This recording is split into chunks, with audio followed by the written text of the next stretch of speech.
A number of years ago, the Central Bank of the United States, the Federal Reserve, produced a document entitled Modern Money Mechanics. This publication detailed the institutionalized practice of money creation as utilized by the Federal Reserve and the web of global commercial banks it supports. On the opening page, the document states its objective. The purpose of this booklet is to describe the basic process of money creation in a fractional reserve banking system. It then proceeds to describe this fractional reserve process through various banking terminology, a translation of which goes something like this.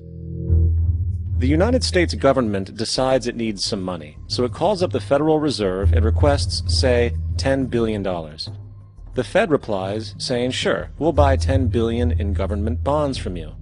So the government takes some pieces of paper, paints some official-looking designs on them, and calls them treasury bonds.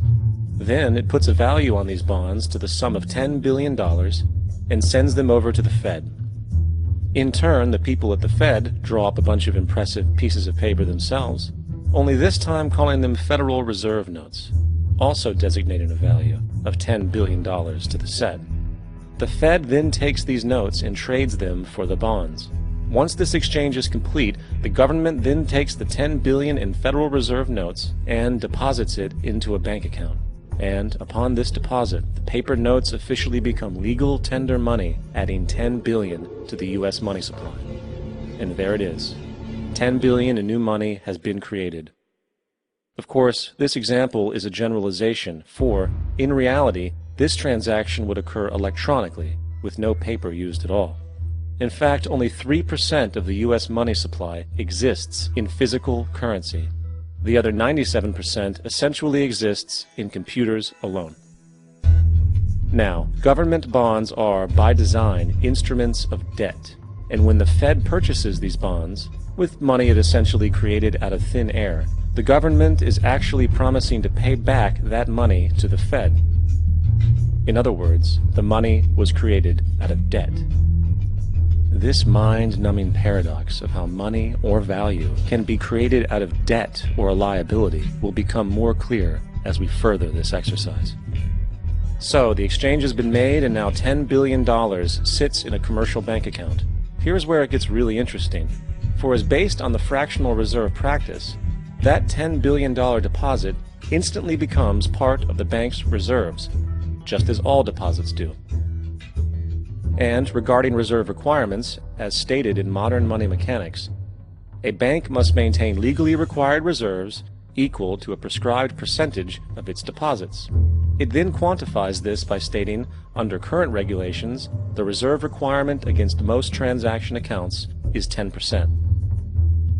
This means that with a $10 billion deposit, 10% or $1 billion is held as the required reserve, while the other $9 billion is considered an excessive reserve and can be used as the basis for new loans.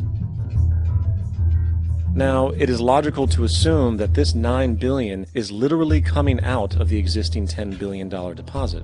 However, this is actually not the case. What really happens is that the $9 billion is simply created out of thin air on top of the existing $10 billion deposit. This is how the money supply is expanded. As stated in Modern Money Mechanics, of course they, the banks, do not really pay out loans from the money they receive as deposits. If they did this, no additional money would be created. What they do when they make loans is to accept promissory notes, loan contracts, in exchange for credits, money, to the borrower's transaction accounts. In other words, the $9 billion can be created out of nothing simply because there is a demand for such a loan and that there is a $10 billion deposit to satisfy the reserve requirements. Now, let's assume that somebody walks into this bank and borrows the newly available $9 billion. They will then most likely take that money and deposit it into their own bank account. The process then repeats, for that deposit becomes part of the bank's reserves. 10% is isolated, and in turn 90% of the $9 billion, or $8.1 billion, is now available as newly created money for more loans. And of course, that 8.1 can be loaned out and redeposited, creating an additional 7.2 billion, to 6.5 billion, to 5.9 billion, etc. This deposit money creation loan cycle can technically go on to infinity. The average mathematical result is that about $90 billion can be created on top of the original $10 billion.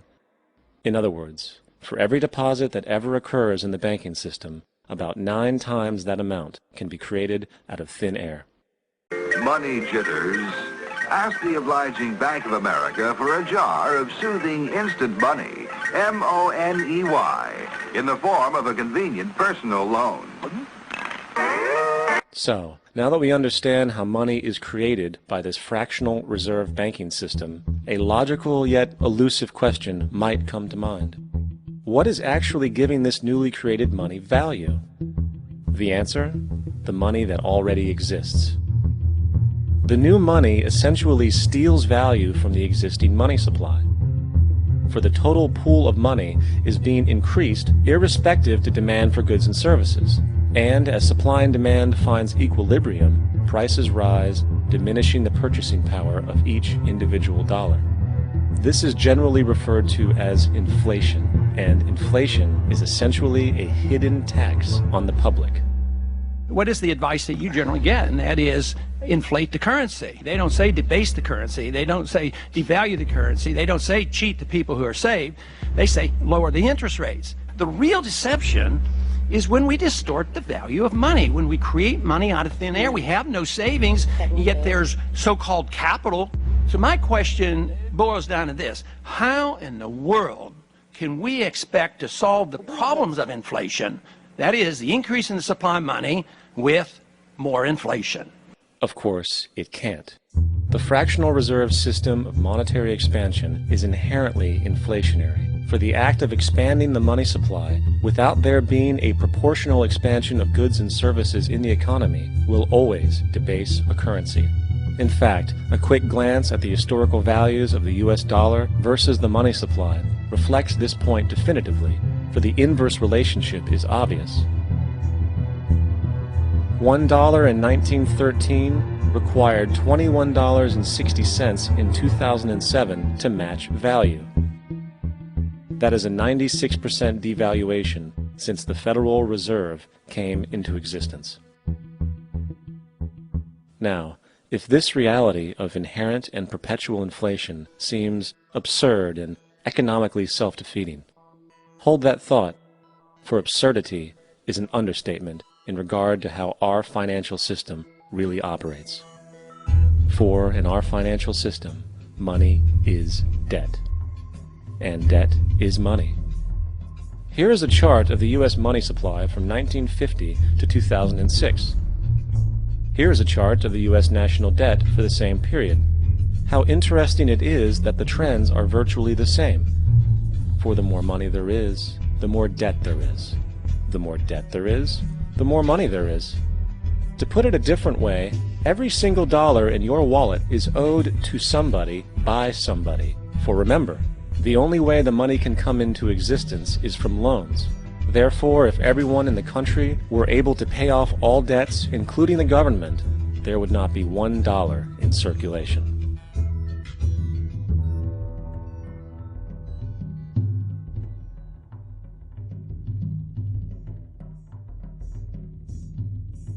In fact, the last time in American history the national debt was completely paid off was in 1835 after President Andrew Jackson shut down the central bank that preceded the Federal Reserve. In fact, Jackson's entire political platform essentially revolved around his commitment to shut down the central bank, stating at one point, "The bold efforts the present bank has made to control the government are but premonitions of the fate that awaits the American people, should they be deluded into a perpetuation of this institution or the establishment of another like it." Unfortunately, his message was short-lived, and the international bankers succeeded to install another central bank in 1913, the Federal Reserve. And as long as this institution exists, perpetual debt is guaranteed. Now, so far we have discussed the reality that money is created out of debt, through loans. These loans are based on a bank's reserves, and reserves are derived from deposits. And through this fractional reserve system, any one deposit can create 9 times its original value, in turn debasing the existing money supply, raising prices in society. And since all this money is created out of debt and circulated randomly through commerce, people become detached from their original debt, and a disequilibrium exists where people are forced to compete for labor in order to pool enough money out of the money supply to cover their costs of living. As dysfunctional and backwards as all of this might seem, there is still one thing we have omitted from this equation. And it is this element of the structure which reveals the truly fraudulent nature of the system itself: the application of interest. When the government borrows money from the Fed, or when a person borrows money from a bank, it almost always has to be paid back with accrued interest. In other words, almost every single dollar that exists must be eventually returned to a bank with interest paid as well.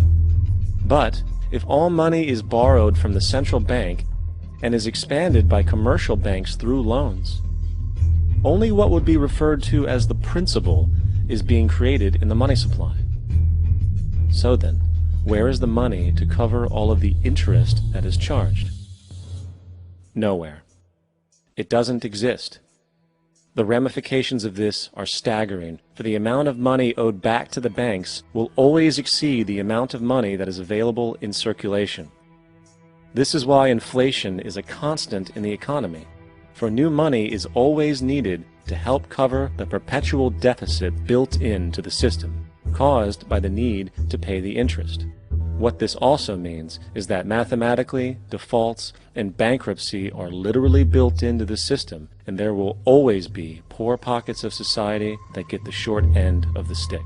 An analogy would be a game of musical chairs, for once the music stops, somebody is left out to dry. And that's the point. It invariably transfers true wealth from the individual to the banks. For if you are unable to pay for your mortgage, they will take your property. This is particularly enraging when you realize that not only is such a default inevitable due to the fractional reserve practice, but also because of the fact that the money that the bank loaned to you didn't even legally exist in the first place. In 1969, there was a Minnesota court case involving a man named Jerome Daly, who was challenging the foreclosure of his home by the bank which provided the loan to purchase it. His argument was that the mortgage contract required both parties, being he and the bank, each put up a legitimate form of property for the exchange. In legal language, this is called consideration.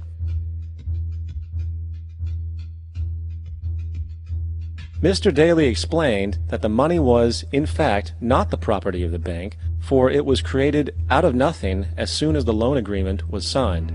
Remember what modern money mechanics stated about loans? What they do when they make loans is to accept promissory notes in exchange for credits.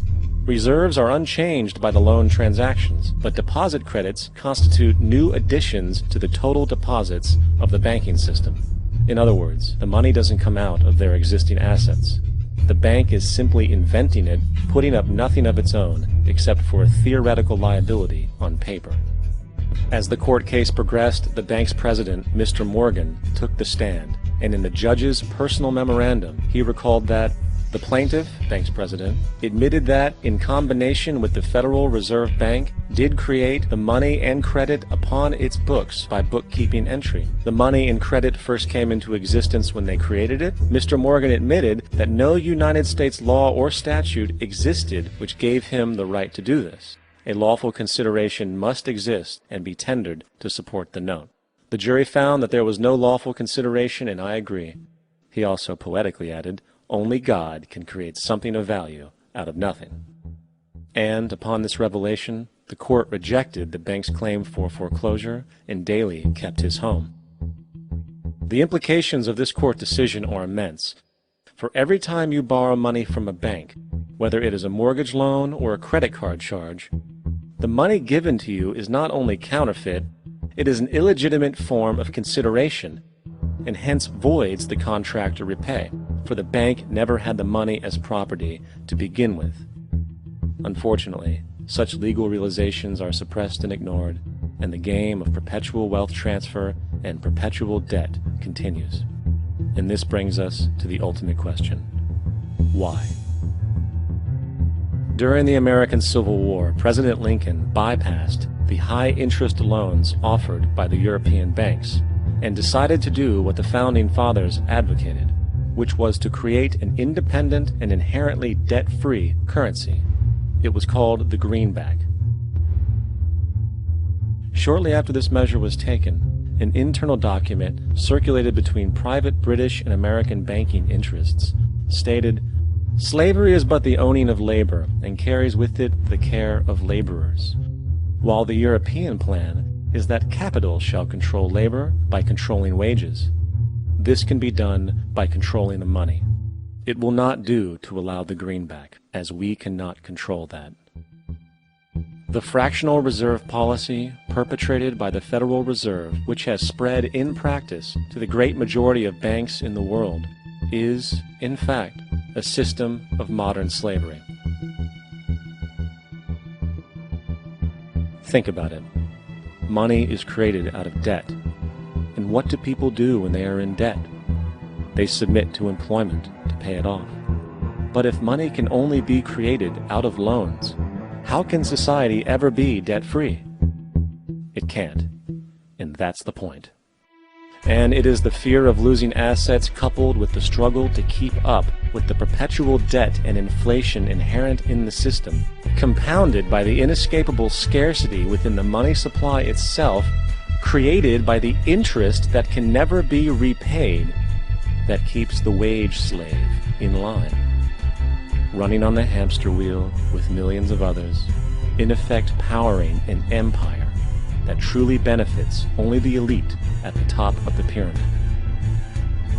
For, at the end of the day, who are you really working for? The banks.